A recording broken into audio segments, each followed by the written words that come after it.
Well, good afternoon, ladies and gentlemen, mothers, fathers, daughters, sons, brothers, and sisters. This is the Super Formula League Season number 1, round number 4. We head to Spain for this next round of the inaugural season of this league here in AOR. My name is King Kodiak.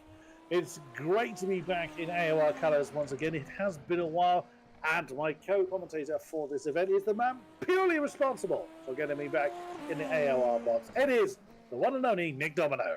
Well, thank you. It's so great to have you back. We were just reminiscing about how long it has been. It's 3 years, mate.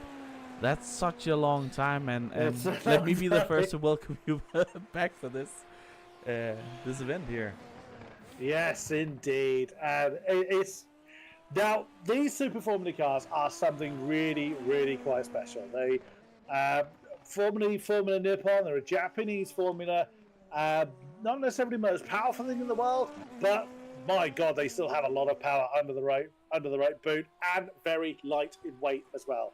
670 kilograms, 540 horsepower, so we are talking kind of Formula 2 kind of power to weight ratio, if not slightly better than.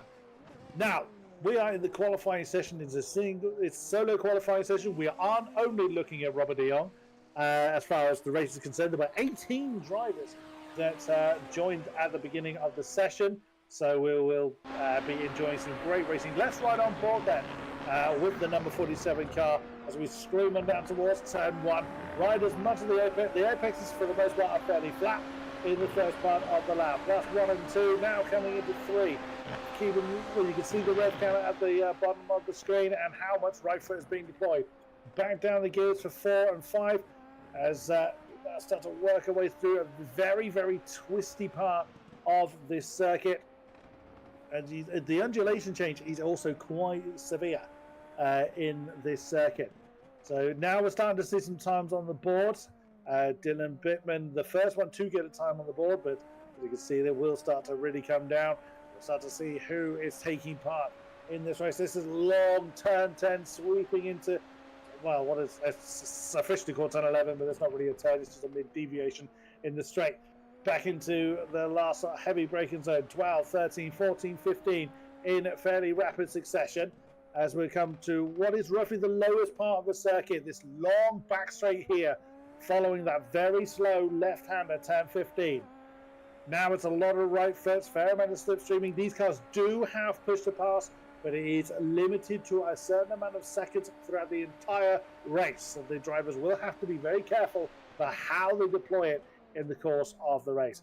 Heavy braking zone, one of the heaviest braking zones of the entire lap. Turn 16, then sweep through 17, keep the car steady as we start to come back up the hill once more, fly through 18, and that is a lap of Motorland Aragon here in Spain. It's a difficult lap, you know. This track is unknown to a lot of drivers, and it has this new modern version, you know, where it can go really, really wide. So track limits will be something that they have to be aware of. As we now go on to Evan Imre, who is getting on to a lap here. But it has, as you say, these undulations and going up and down, and it's a roller coaster to drive on. It's fun. It's fun in these high downforce cars. Definitely fun. That is true, but a lot of these corners are quite slow, so these cars aren't really utilizing the downforce that they are naturally built to use to their maximum effect. So this track is mainly about balance. More than anything else, as Evan gets very, very twitchy coming through the first sector of the lap once again. We're now starting to see most of the times, Evan flirting with the outside of turn 5, but manages to keep the car in check just about. And that's no reflection of Evan's driving ability. Evan's been a very, very long time iRacing racer here in AOR. Well, longer than I can even think, really. A long time AOR racer in particular.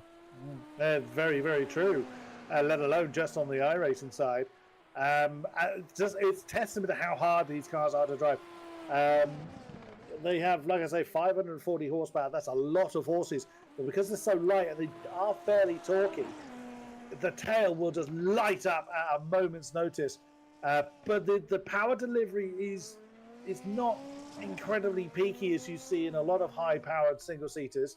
The power delivery does make these cars quite drivable, quite raceable. So, yeah, there's a happy medium to strike up, but you plant the foot too heavily out of these very, very slow corners, and you will be facing the wrong way. We saw some spectacular practice accidents. René Osterkamp in particular, reducing his car to a mere rubble.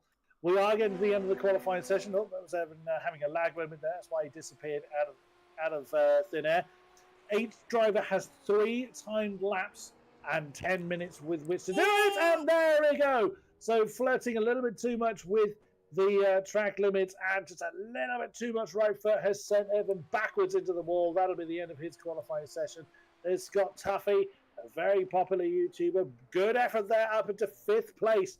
Just a 10th and a half off the back of Niclas Domino, but the top time belonging to René Osterkamp, 1:35.864, setting the standard. The championship leader is really doing well here as we're looking at a replay, are we, of Alexander Waldo. What has he done?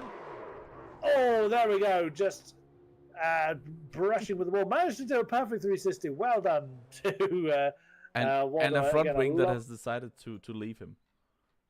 Yeah, so what's the phrase you use? It's never generally good if different parts of your car are on different laps. Yeah, exactly. When parts of your car doing different lap times, that's never good. That's it. Yeah, that's never a good sign.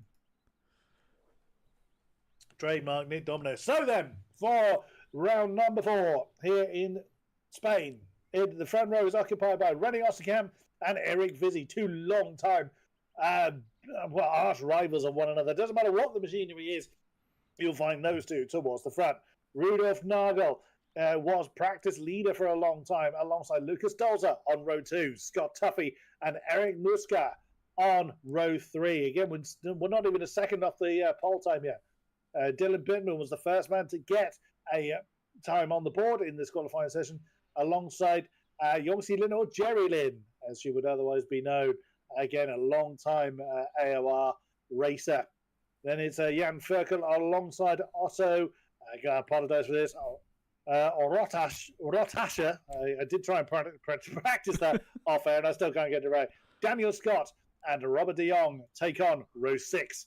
Row 7 is going to be, again, I'm not going to, Shaifi, I think it is Lee, alongside Alexander Waldo on row 7. Evan Imre and Ernesto Diaz on row 8 with Peter Panel of the Pineapple Grips. You'll notice his car bringing up the tail of the field. Now, again, no disrespect to Peter Panel.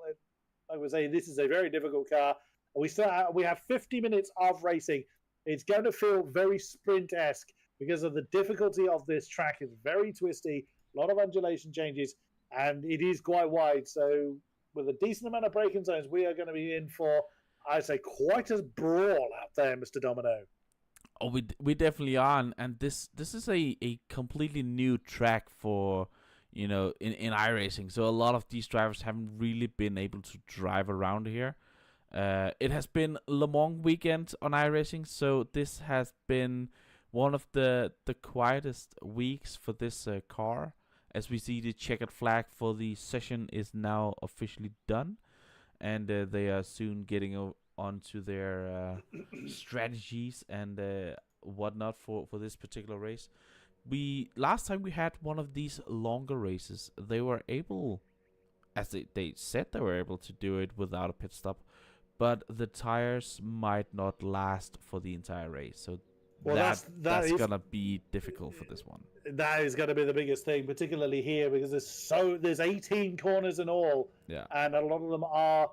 We don't have too many high to medium speed corners here, so they are the real tire munchers. But that being said, there's lots of up to speed braking zones, So there's a lot to testing the driver, if nothing else. So here we now in the gridding phase. I was unfamiliar with iRacing. This is where the drivers are making any last-minute setup changes they're allowed to do. As we have Jan-Philipp Busch. We didn't mention his name. I didn't see his name actually in the gridding lineup. So that's why we have 18 cars. Yeah, but it looks like he's starting in 13. Yeah, he got into my overlay after we went in through all the grid and stuff like that. That's also why you guys will be able to see him with a white background. That is what happens when you do not show up in time. No, that's automatic. Start from the pit lane. I think if you haven't submitted your livery in time for the race, it should be pit lane start. I'm sorry. Yeah, well, it's not that anymore. Unfortunately, but no, it's apparently with the overlay here, as we are now getting ready with the lights. We are indeed 18 cars ready to do battle here in Spain at Motorland Aragon. And we are away. It is a lights and away we go. Oh, someone's had a terrible start. Oh, so you can see lots of fidgeting going on. But René Osterkamp has had a stormy start. Oh no, there's still a bit, but backwards and off the road at turn 1. Not the ideal start for him at all. There's Tauscher that is up into 5th position in the number 90 car. You can see lots of changing going on in the tower, so to indicate who's done well and who hasn't. Dylan Bittman already back into the pit lane. So just doing one corner as well. There's Rudolf Nagel, Scott Tuffy. What a start for him. He was somewhere around row 3. They now have the 2nd place. Already being challenged coming down towards turn. It was amazing. Oh, he's getting away a bit wide. We have a crash. Oh! We do have a big crash in the middle of the field. And it was Eric here who got a terrible start. But it's Otto who has been spinning the car. But I think we have most of our guys still going, as we have Muffle here being quite further down. I cannot call it Muffle. I cannot do it. Anyway, René Osterkamp, championship leader. He's won 3 of the 5 races we've seen so far in this season. As he gets onto that back straight and starts to pull a bit of a gap. Nearly 2 seconds now between himself and Rudolf Nagel. 2 podiums to his name. Now this is a replay of what happened here. What happened with Lucas Dolzer? Oh, just went in too deep. It's had a pretty rough start as Lucas. It's Scott Toffee now. Oh no, that's trouble. That's Eric Muska that's gone round just a little bit too much right foot. Oh, in the middle of... Oh my goodness me. That's not the way to rejoin a track there, but the biggest loser for this particular start will be Eric here. He started P2, and with his championship on the run here, he would really wanted a better start, but he really didn't get the traction off the start line, and that is what happens in these cars. It's really difficult to get them starting, but what we see here is actually the biggest winner here should be Eric here in P6. He's gotten up 10 places in the start, so sometimes the qualifying a little bit further behind can be an advantage, although I would always want to start from the front. Absolutely, and the amount of carnage we've seen so far would certainly mean that he's had a fair amount of dodging to do, but great effort there from Mr. Diaz to have gained 10 positions. There's again, I think that's Shirfi Lee. Again, apologies if I'm not getting that quite right. Evan Imlay, a good start for Evan as well. So he was down near the back, and he gained 7 places in the opening lap. He now finds himself in 8th position. Peter Parnell off the back. He was last. He just got a little bit too aggressive there with the throttle, and Eric is getting back on here. But with him being up at the front, we should expect him to pass these guys fairly easily. Yeah, Eric Ruska, so getting back up to speed following that particular spin. René Osterkamp setting the fastest lap. Surprised is no one by that. Again, no disrespect to René. I remember when I was commentating on the GTE League those years ago, he was a front runner there as well, along with Eric Vizzi as well. There we have Rudolf Nagel doing his best to chase him down. That gap now over 2 seconds. So Rudolf may well have to just settle into the rhythm and see what happens here, rather than trying to push to close that gap down. Then there's another 2 second gap back to Scott Tuffy, who's had a really, really good start, riding on board now with Eric Vizzi, following a bit of a shaky start. Let's see, from 2nd place, he is a race winner in this season already. He won the first race last time out in round 3. So, he knows how to get onto the top table. 2nd in the feature race that day. has had a third, a fourth, and sadly a DNF in the opening race of the season. But yeah, again, storming effort here. Now you're seeing they're utilising a lot of the runoff area. As Nick was saying earlier on, track limits will be a definite factor here. But I think the track limits don't kick in until actually you exceed the, I think it's that yellow and red painted area before you start upsetting the track limit count. Yeah, I think yeah, the wide line, but they can go quite far out there, but it's definitely something that they need to keep an eye on. But I know a lot of these drivers, they're like, well, I have 17 X's I can play with, so I can go off track 17 times because it is, you know, performance that you're leaving on the table as Rudolf Niclas actually coming in with the fastest, as Eric just takes it off him there in the meantime, and he's really getting on the closer and closer to Scott here, so that could be really, as I think we have had another crash out there. Let's see if we can find a little bit of a Jan Ferker and Peter Parnell, what has happened here? Oh, that's very, very wide, and there's not so much traction out there. Now, well done, Lucas Dolzer there. So actually getting into reverse and getting off the racing line to try and actually rejoin in a safe manner. Very nicely done indeed. As we continue to watch our competitors, Eric Vizzy really hustling Scott Tuffy hard.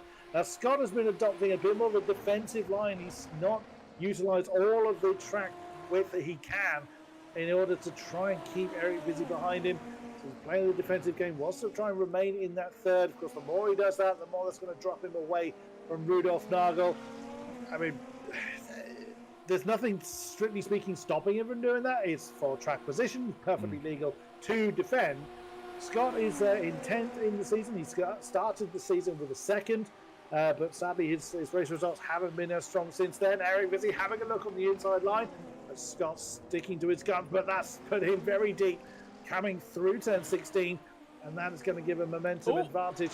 What's happened? I just thought I saw Vizzy getting a bit wide. He's now getting a great exit there and going into the inside into turn 1 and taking that final podium position, as Xiaolin is getting quiet. He's putting in the fastest lap there, so not everybody is slow here. They're getting up to speed, but one of the things we have seen is not a lot of them have had too many races going up to this particular race as they normally have, so they haven't done the practice, most of them, as they normally want to, so speed will be faster and faster throughout the race. Very, very true. Yeah, Jerry Lin, who's of the 5 races that have happened thus far, 2 of our rounds having sprint and feature races, Jerry has unfortunately not finished 3 of them. So this is a real demonstration of what, or Yongxi, I think that is pronounced, is capable of in the number 30 car. Very nicely done there.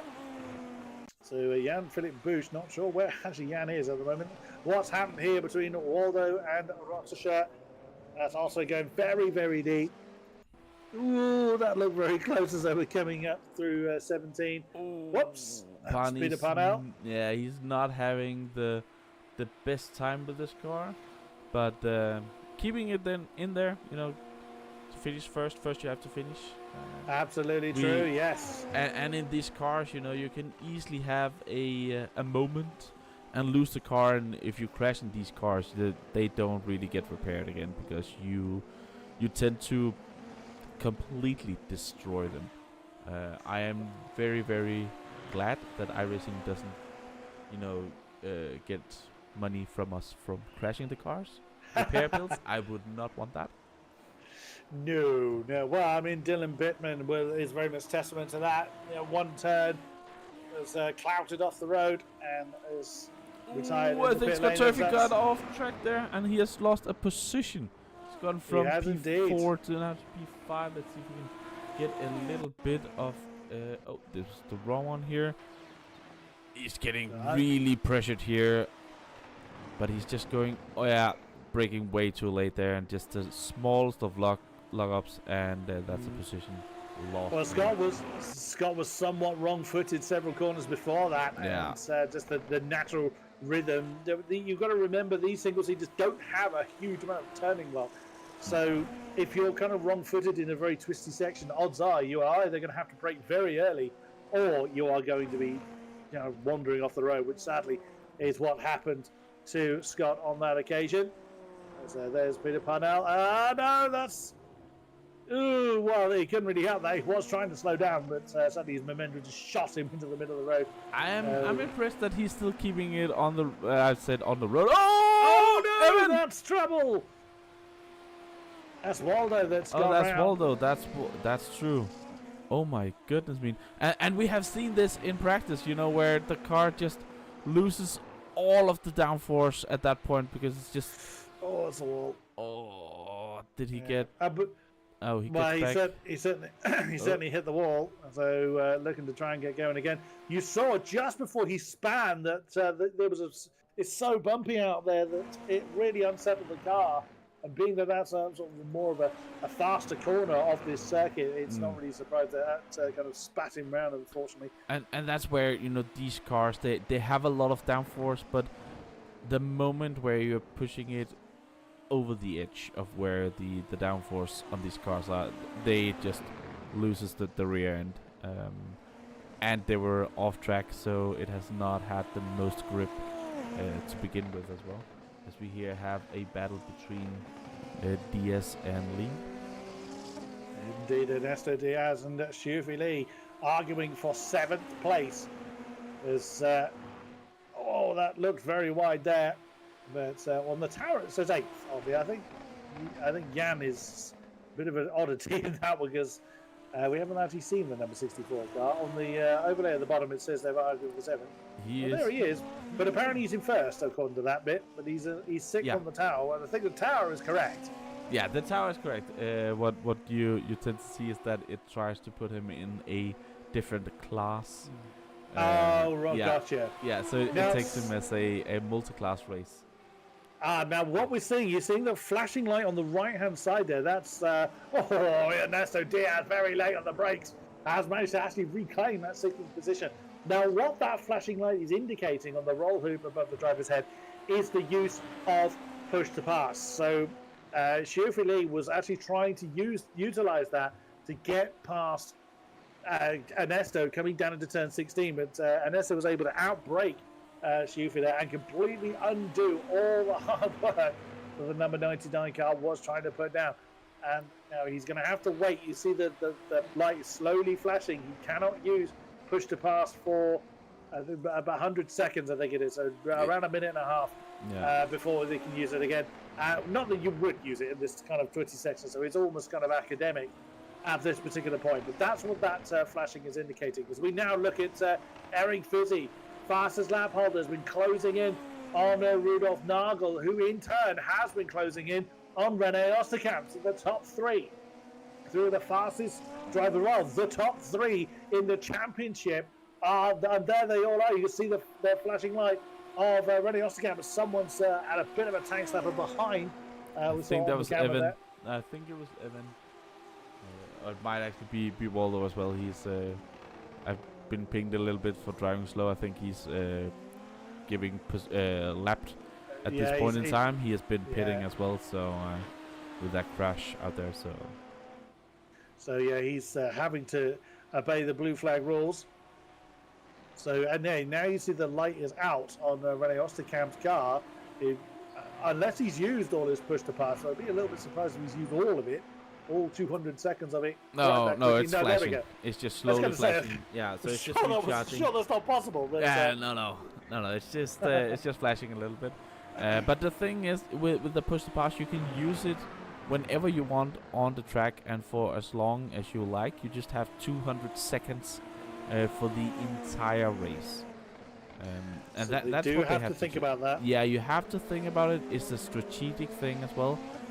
We have had. Especially at Spa, we saw that some of the drivers were out of push to pass, and we had a great battle where I can't remember who it was, but there was some driver who overtook like 4 or 5 guys in the last for laps because he still had push to pass, and the others Nice. didn't. So you need, because it's an attack offensive move, but it's also defensive move, and that's really where it's amazing. But you tend to use it the same places sometimes. That's where the strategic element comes in. Whilst there's no mandatory pit stop required for this particular league, and the tyres and the fuel will hold for the entirety of the race, this is where the strategic thinking really comes in. Where do they use the push to pass, and how much of it they do use? Look at this, Eric Vizzy all over the back of the number 22 of Rudolf Nagel. Now René Osterkamp not charging off into the distance.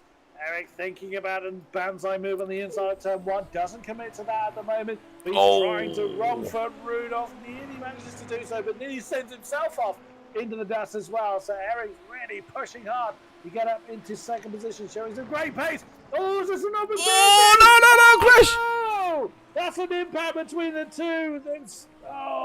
Eric was not really sufficiently committed to automatically be warranted space. I'd say that was a bit too ambitious from Eric Vizzy. Let's just see that again.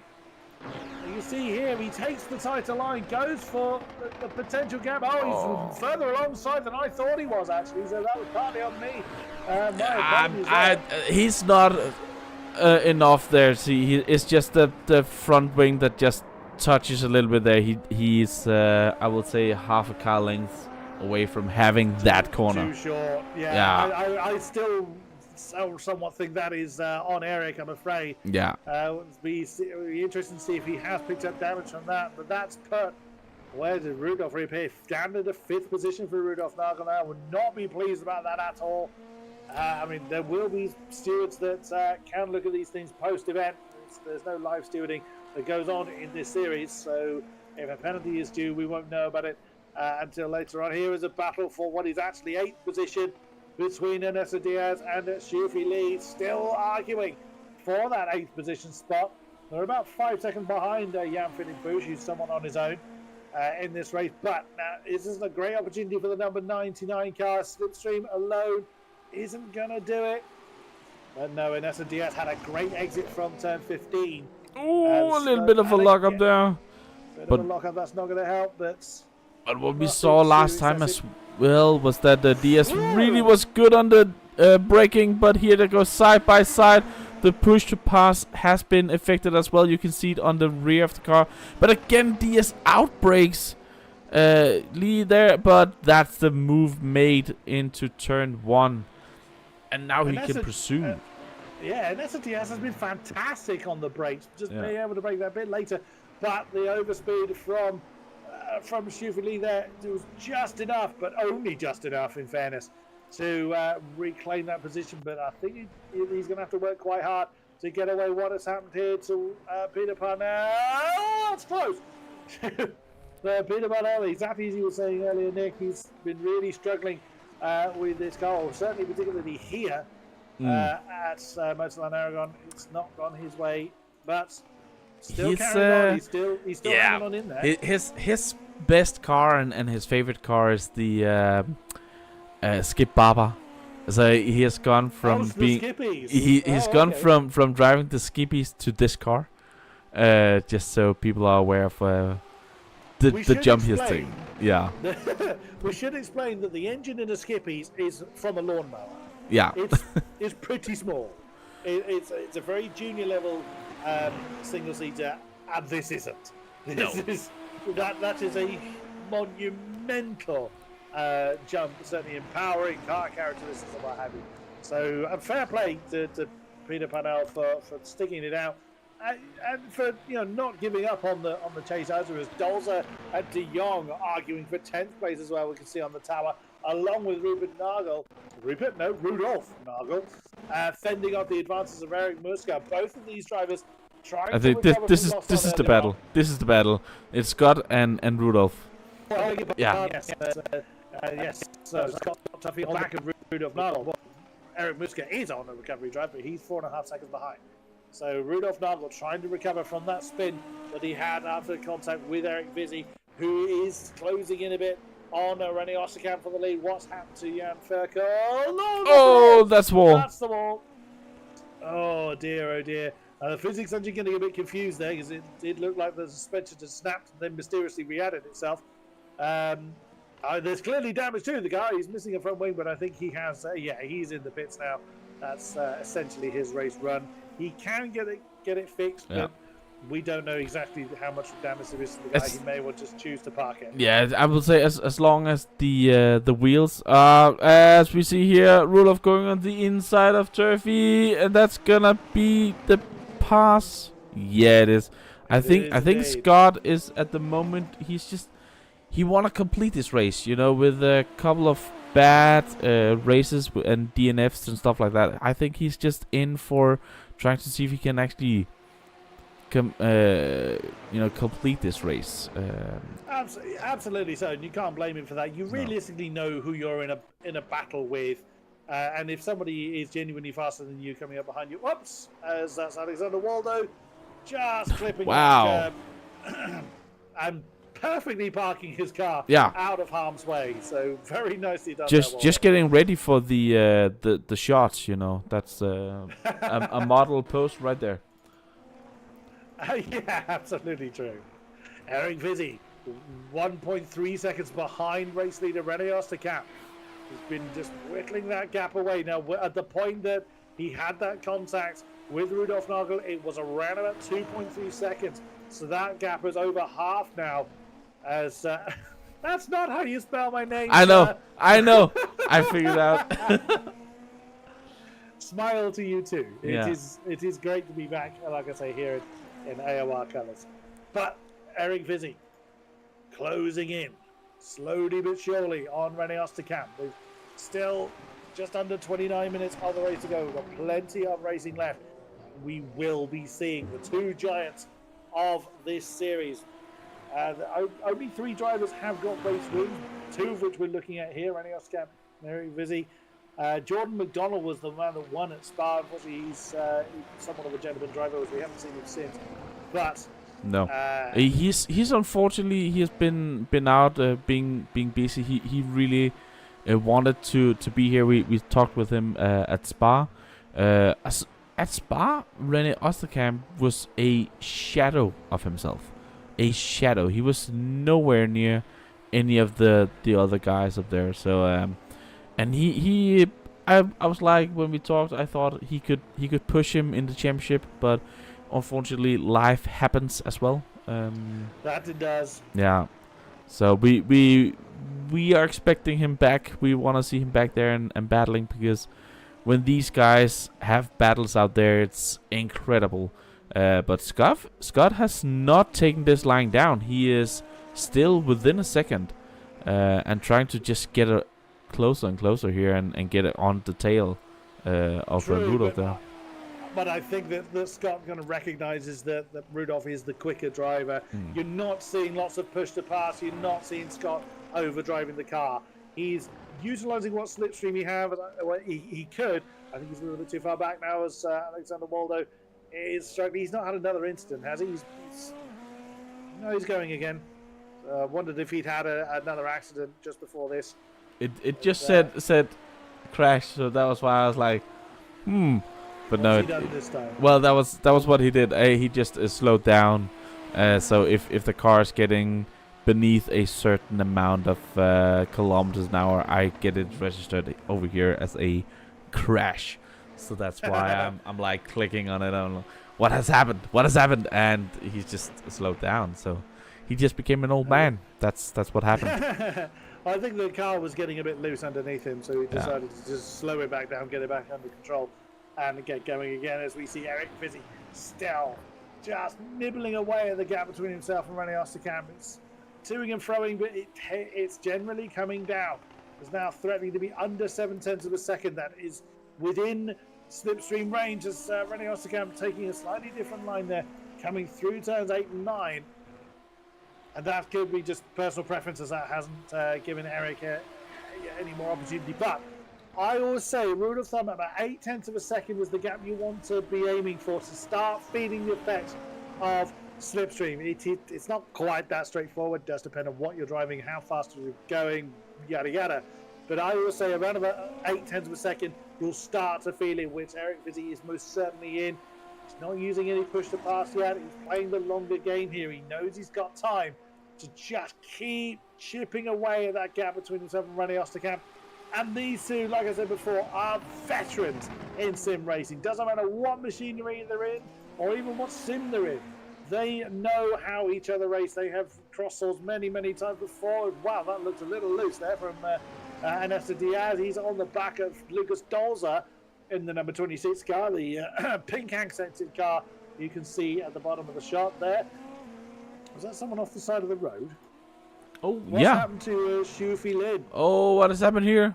Just a replay. Oh, that's wow. when the rear tries to go faster than the front wheels. That is again not a happy place, and he's just waiting here, taking the safe way to get back on the track here. And he's been quite fast as well, but when you crash it tends to not be as fast at the end. And Waldo has had another.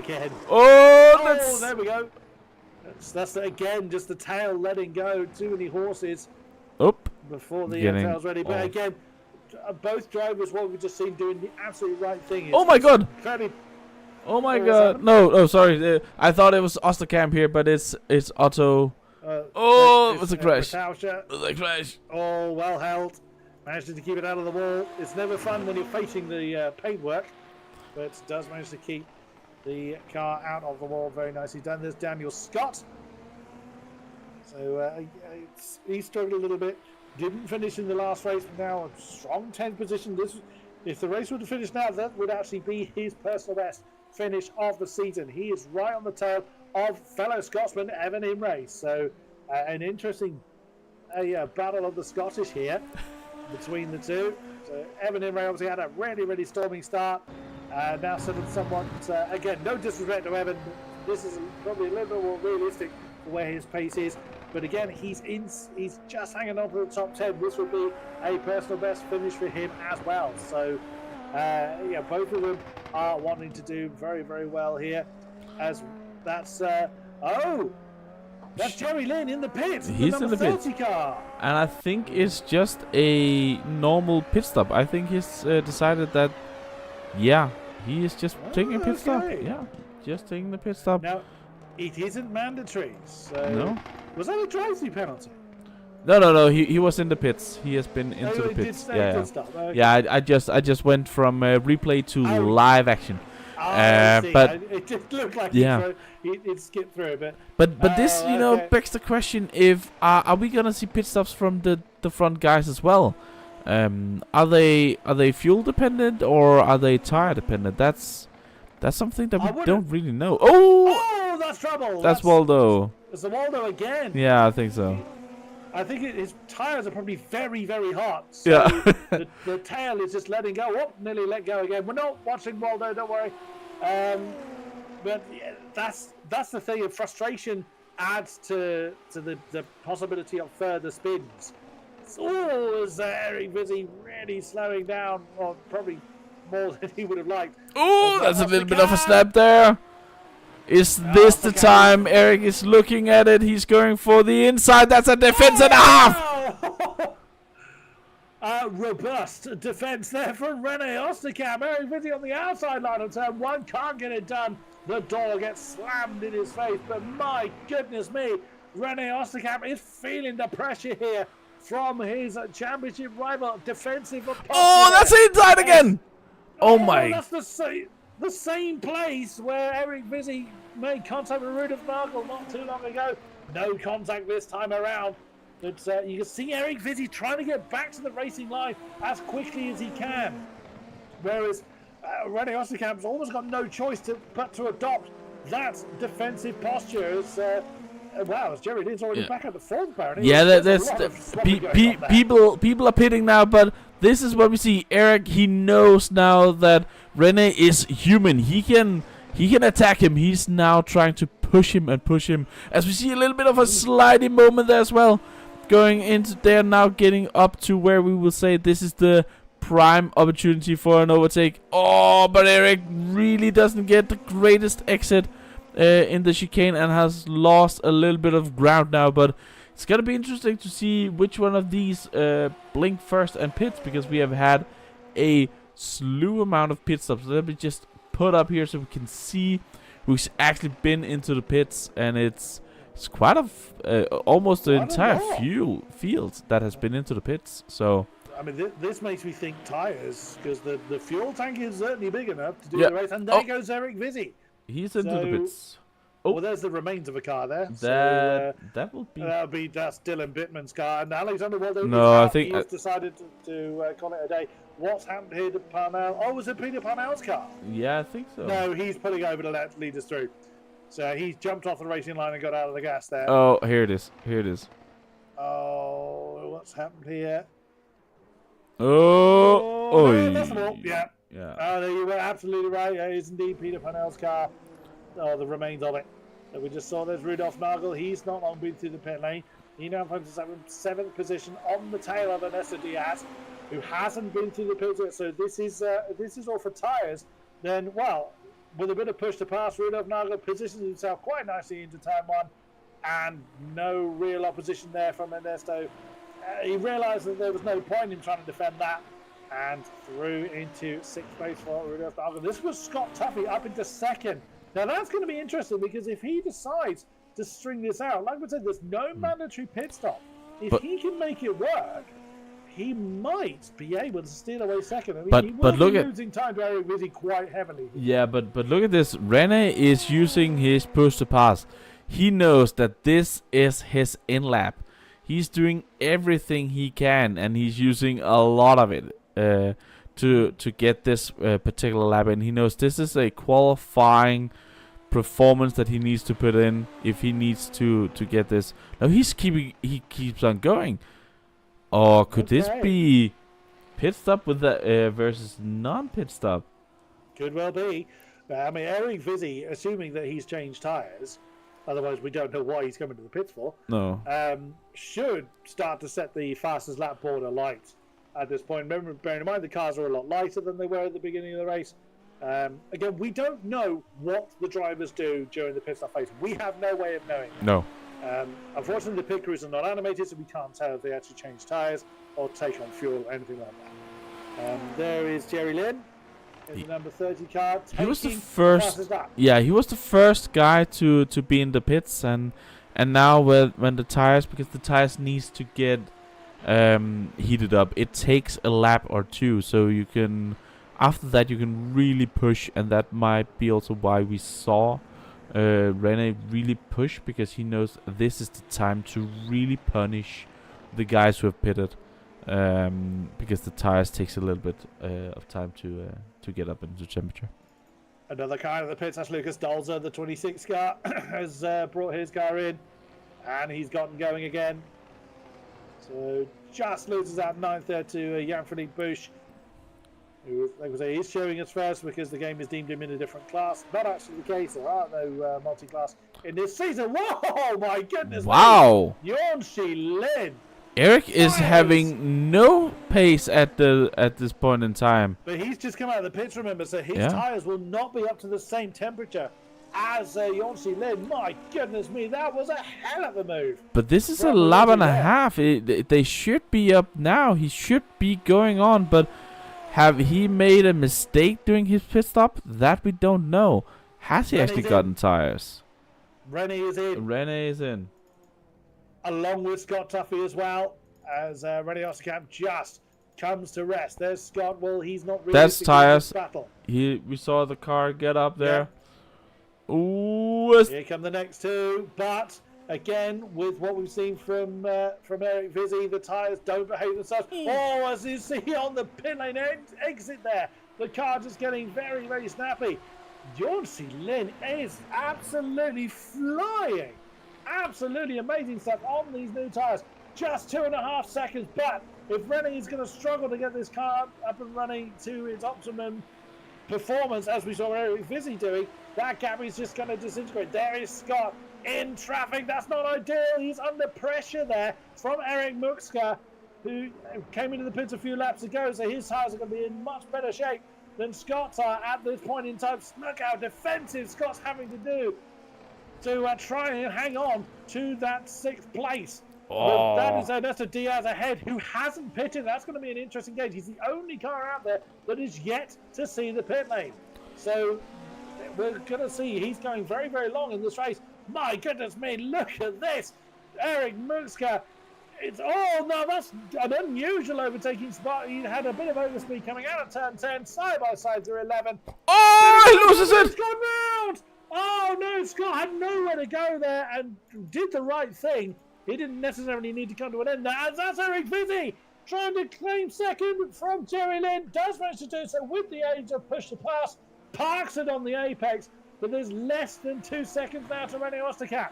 So that is going to be Eric Vizzi's main chase. But Jerry Lynn hanging on in there. But 2 cars using push to pass here. So it's Daniel Scott and Eric Mutzka that are arguing for 7th place. Fastest lap to Eric Vizzi. It's all kicking off here in Spain.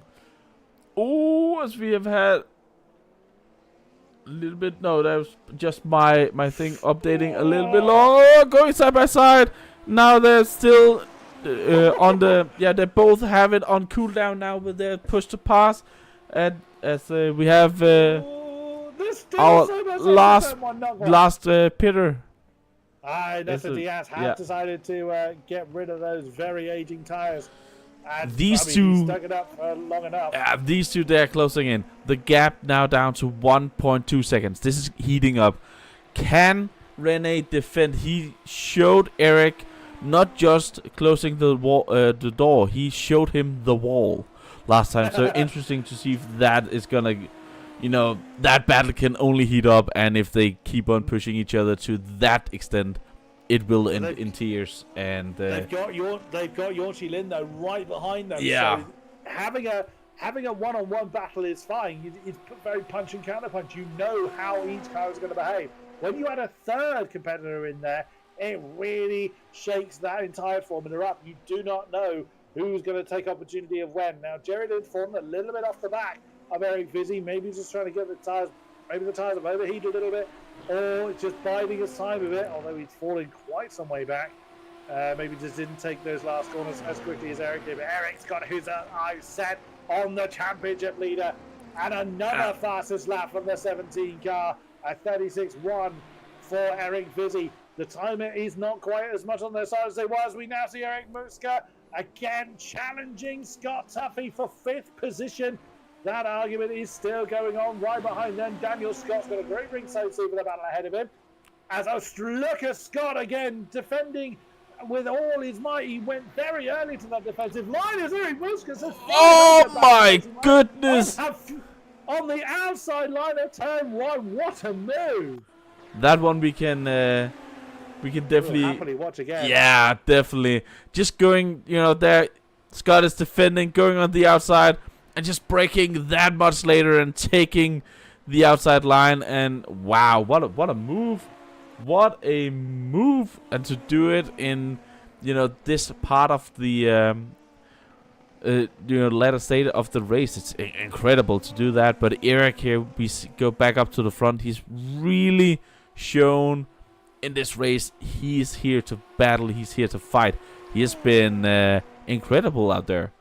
That bad start that we saw, what could have been?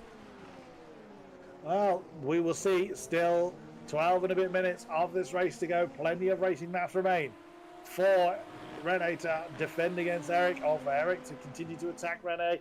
We will see. Jerry Lynn still hanging on in there.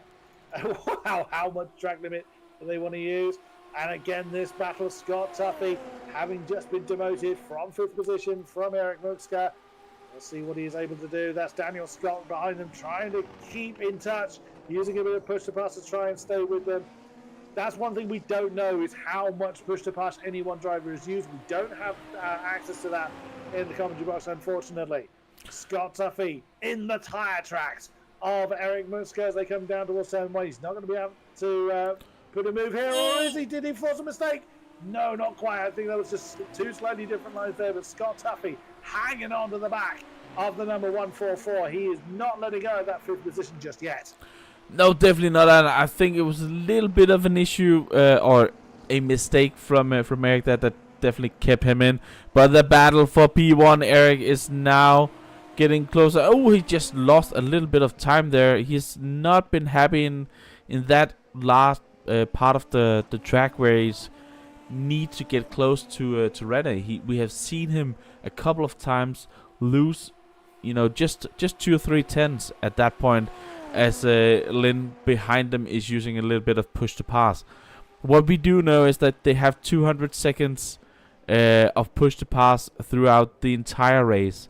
The top of the car that is green right now will be red when they're down to the last 20 seconds, as Lee here has just lost a position to Otto. And when it gets down to the red, we know that they are getting out of the push to pass. So and when it disappears, they have nothing more. We're not seeing any of that just yet. So people have been spacing out how they've used their push to pass amount or allocation. As Jan-Philippe Bush has just lost a spot to Lucas Dorza, as Shilfi Lee, we saw just now at 11th place, hand over to Otto Tauscher. Still can't get the name right. Apologies for that. That's Shilfi's hanging on to the back of Otto as best they can, working their way through the last few corners. This turn 18, then over to cross the line once again. There is a Jan-Philippe Bush, as mentioned. Lucas Dols has just relieved him of that 8th place.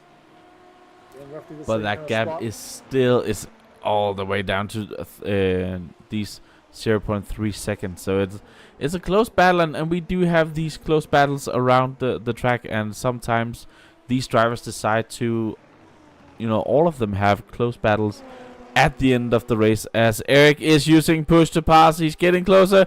Is he gonna go for the dive into the hairpin? No, he's trying to set up turn 1. He knows, if he has been talking with his teammate during the race, he knows it can be done on the outside. He's still using push to pass. He's putting everything he can into this particular move. He has now decided not to use anymore. Oh, that's a lot of track limits used there, but and pushing in the fastest lap time as well. But they are on a knife edge, these two guys. They are pushing everything they can. Eric Vizzy used a hell of a lot of his push to pass there, so has that disadvantaged him? Has he used too much? Well, I mean, it's still flashing green, so at least 20 seconds still in the tank for him to use in the remaining 8 minutes. There's not that many laps left, 6 or 7 or so, as he gets very close. Still in the back of René Oosterkamp once again. Now, René can't just rely on just sticking to the racing line and making Eric work for it, because all race long, Eric has been the match of René Oosterkamp. So, René can't just stick to the line and force Eric into a mistake. And Eric has been pushing very, very hard to get René into that mistake. This is where Eric has had a little, made a few mistakes, as you were saying earlier, Nick. Looked fairly clean on that occasion, but again, René just has that flow, has that section worked out, gaining himself a couple of tenths. That may well be enough. It's coming down once more. I don't think it's going to be close enough. He hasn't done, that's not realistically. That would have been a hell of a dive bomb if he'd gone for that. But now that they're right with one another, look right behind them. Yorchi Lin is potentially starting to nibble away at that gap. So he's not out of it just yet. 7 minutes remain. It's around about, you see, just over 1.5 minutes a lap. We've probably got about 6 laps to go, and that'll disappear in a flash. We can't look away too much from this battle for the lead. It is absolutely brilliant, and it is likely to see us to the flag. It's incredible how much these two guys are pushing each other. Oh! René is making a little bit of a mistake there, and Eric is pounding at the moment. He's seeing a little bit of a mistake and having to, get back onto the racing line. He's missing corner after corner, and that's what happens around this track. The flow is so important that we see Eric is, if he gets any closer, he is in the, passenger seat, which they don't have here, so they will be sitting on each other's laps. He's, all over the rear wing of René here, and they are so close. And now both of them still has push to pass.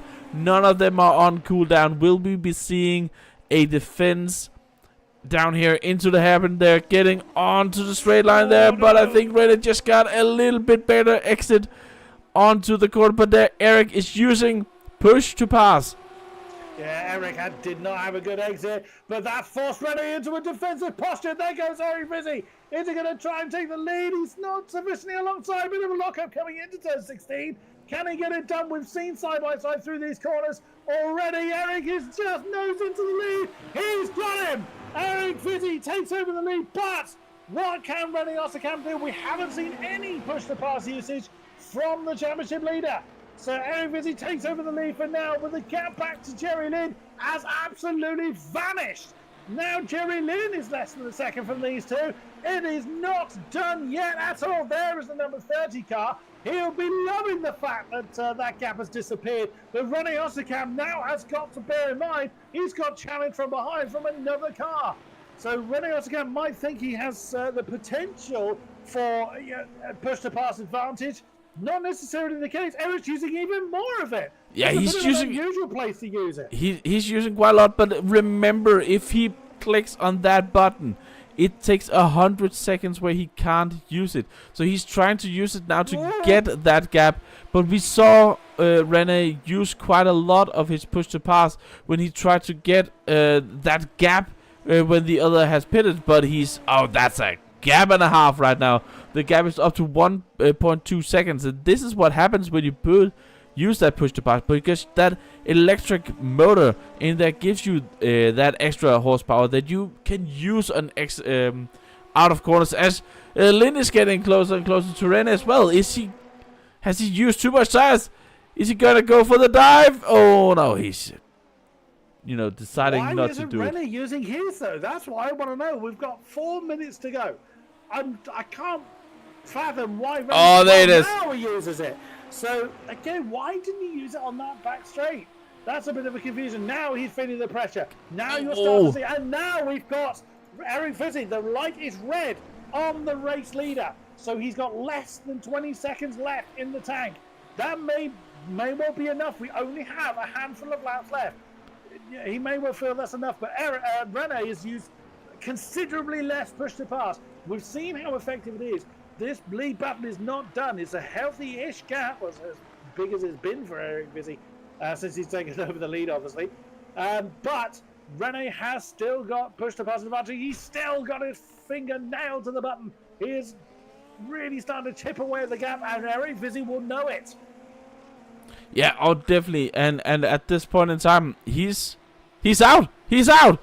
Eric has nothing more. Wow. He has nothing more in the tank. He used it all up, and I think Rene maybe have been calculating, all right, how much do I need for these couple of laps? How much can I keep in the tank? That gap is down. It's now down to 1.1 second. It was up to 1.6 at one point during this lap. He's getting closer and closer. And we see Jolin is now... It's now red for Rene. It's now red for Rene. He's not going to be close enough on this lap. But, oh my goodness me. Well, Rene's used so much, pretty much the whole tank in this lap alone. So he's used up, he's still using it. He's still, maybe the button's stuck.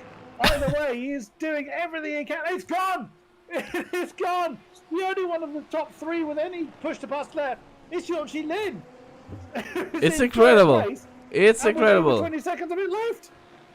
And but that's kind of what Rene had to be. He had to use it. He had to be smart with it, but he hasn't been here because he used, in my opinion, too much with still 2 minutes left of this race to go.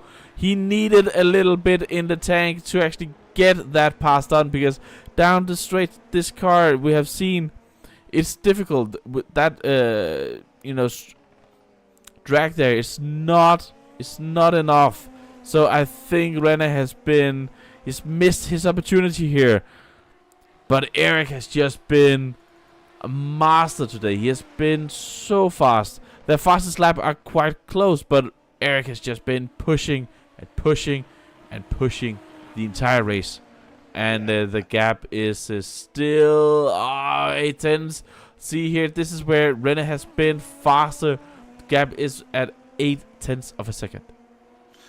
Eric has seemingly had the pace advantage over Renault all race long. I mean, they're still fighting for podium positions. It's not exactly sending them spiraling down the field, let's be honest. But Renault closes in a bit on the break zone. Oh, that's a big moment there for Easy. It's an opportunity for Renault to get back in contention. We are starting the final lap here at Motorland Aragon. 50 minutes of racing all comes down to this. Getting better exit into turn 1. That's a wider line, so he's been getting more speed through there. We will be on board here with Rene. The gap is down to 0.2 of a second. This is the last lap for these guys. They're pushing extremely hard. This has been the battle of the titans at the front here. They have been the class of the field, these two guys. But the first time we've really seen Rene, struggling here. Oh, that's close. Oh, that's a mistake. That's a mistake from Vizzy. Here is Rene Osterkamp outside line of turn 10 as they come into 11. Can Eric Vizzy get up to speed quick enough to try and keep the championship leader at bay? He's got the inside line for 11 and 12. It's not going to be enough. Rene Osterkamp, a big slide himself. He lost all that momentum. Eric Vizzy back up into the lead. Here comes Jerry Lynn. Has Jerry going? He's push to pass left. He has a little bit push to pass. He has more push to pass.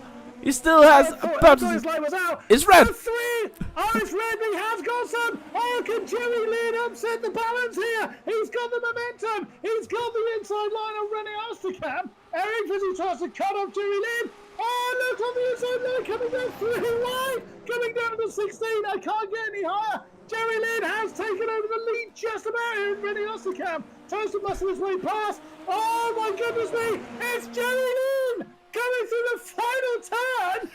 Oh no, they have crossed the line. Wow! Wow! By just over half a tenth of a second, have stolen the win from Rene Osterkamp and Eric Vizzy. Oh, I can't believe it. Jerry Lynn, just by being in the right place at the right time with that tiny bit of ERS left, has taken the win. Osterkamp second, Vizzy third. Rudolf Nagel, who was right there with Eric Vizzy early on, comes home fourth. Eric Muska fifth. Scott, oh my God, catching my breath now. Scott Tuffy, great effort for him as well. Yeah. That's his personal best of the season, other than the podium that he had right at the beginning. What a race indeed, Rob W. and Jan. Oh, wow, that was absolutely incredible. My voice is ruined. What for it to go. And that was what I was talking about. You have to save that little bit of push to pass to the end. That was really what changed it here. He had the push to pass when these two guys were battling it out, and he just, took it from them at the end. Wow. I can't remember the last time I screamed like that. That was absolutely incredible. 3 guys battling for the lead on the last lap, getting across the start line with 0.084 second. It's incredible. It's incredible how these guys and all of them, went to the end of the race. They did. And none of them hit each other. Oh, wow. Well, before any kind of steward's intervention, it's Yonchi Lin in the number 30 car taking the win by 84 thousandths of a second from championship leader Rene Osterkamp. Eric Vizzy. Oh, the strategy was so close, but just undid itself in the last few turns in the 17 car. Comes home in third. Rudolf Nagel, what might have been for the second of the SIMRC cars, in fourth. Eric Muska in fifth. Scott Tuffy, good result there in sixth place. Daniel Scott, great effort there, well inside the top 10. Seventh place for him. Lucas Dolzer in eighth. Jan-Philipp Busch in ninth. Robert de Jong in 10th place, with also Rothauscher, I think it's fair to say, has had a struggling night, along with Xiaofi Lai in the number 99 car. Jan Ferkel in 13th place. Evan Imre was the last car to finish. We lost in the course of the race. Nestor Diaz, Peter Panel, Alexander Waldo, And Dylan Bittman, unfortunately, not even seeing the first corner. Oh, my goodness me. That Well, was. Nick, you're going to have to ask the drivers if any of them want to come and have a chat to us. Oh my I goodness. wouldn't blame them if they didn't, actually, because wow. I'm my voice is mullered after that, but I am not sorry for that at all. What a fantastic race we have been treated to here in Spain. Where are we next time, Nick? Oh, see, you put that on me just right at the nick of time. We can just actually look at the standings in the middle. You have it on. It's on the stream. You have it. You can see it on your own PC. I sent it to you earlier. Let me just see, because you put me on the spot there. So Rene lead before this. He lead led in front of Eric Visi, then Rudolf Nagel, then Lennart. I can't take those. You go on. Lennart Schneibel was fourth leading into this round. We haven't seen him along with Lars Vatzig and Luca Gremke.